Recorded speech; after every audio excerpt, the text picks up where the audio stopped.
Hello students, मैं वंदना तिवारी आपके सामने मेघालय बोर्ड द्वारा हिंदी के लिए कक्षा 9 की प्रस्तावित पुस्तक दीपशिखा भाग 1 की पहली कहानी मंत्र तंत्र का प्रश्नोत्तर रखने जा रही हूँ।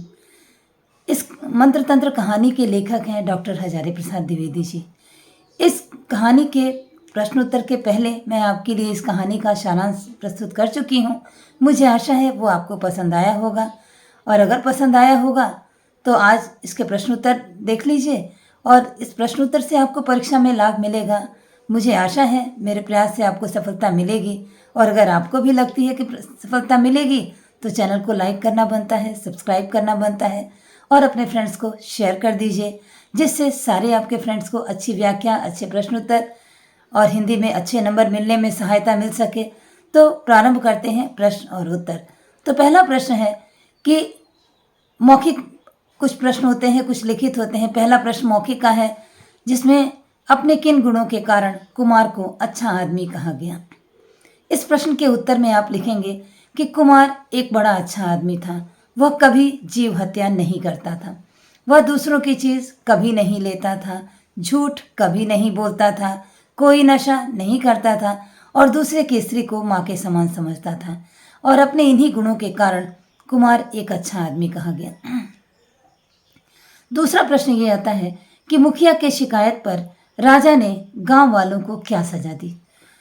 तो मौखिक के दूसरे क्वेश्चन का आंसर ये है कि मुखिया की शिकायत पर राजा ने गांव वालों को हाथी से कुचलवाने की सजा दी। तो इस तरह क्वेश्चन नंबर 2 खत्म हो जाता है। और अगला सवाल आता है कि राजा से सजा का आदेश पाकर भी कुमार ने ग्रामीणों को राजा के प्रति कैसी भावना रखने की सलाह दी।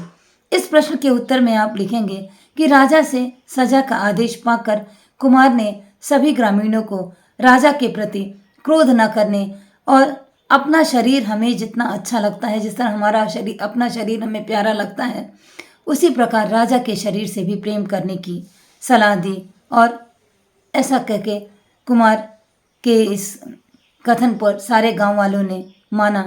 तो मुखिया की शिकायत पर जब राजा ने ग्रामीणों को हाथी से कुचलवाने की सजा दी, तो कुमार ने राजा के प्रति अच्छी भावना रखने, क्रोध न करने और अपने शरीर जैसा राजा के शरीर से प्रेम करने की सलाह देते हैं। इस तरह मंत्र तंत्र कहानी का मौखिक तो समाप्त होता है। अब आते हैं लिखित के प्रश्नों की बारी। गांव में सम्मेलन स्थल बनाने के लिए कुमार ने क्या किया। तो इसका उत्तर इस प्रकार होगा कि एक दिन गांव के सभी 300 घरों के गृहस्थों को मिलने के लिए एक जगह मिलना था, लेकिन ऐसी कोई जगह नहीं थी जहां सारे लोग एक साथ बैठकर मिल सकें, सम्मेलन कर सकें।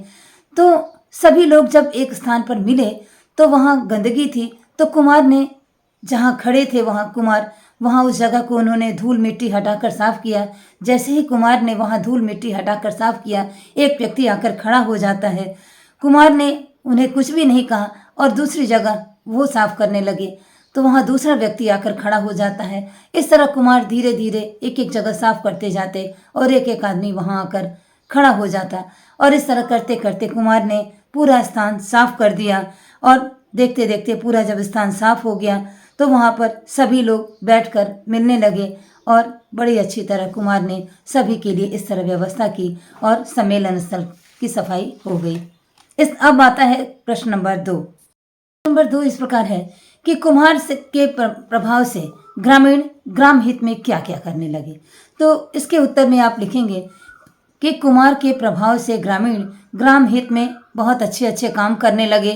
वे सभी सुबह उठकर अपने घरों का काम काज कर लेते और अपना खुरपा, हंसुआ, कुदाल आदि लेकर घर से बाहर आ जाते और चौरास्ते पर या कहीं कोई काठ या पत्थर होता तो उसे हटा देते। गाड़ी या आदमी के आने जाने में किसी प्रकार की बाधा की संभावना होती तो उस जगह को साफ सुथरा कर देते, वो पत्थर या काठ हटा देते और साफ सुथरा कर देते। ऊंची नीची जगहों को समान कर देते और ज़रूरत होने पर पुल बांध देते, तालाब खोद देते और जिससे जो हो सकता था वह दान करते।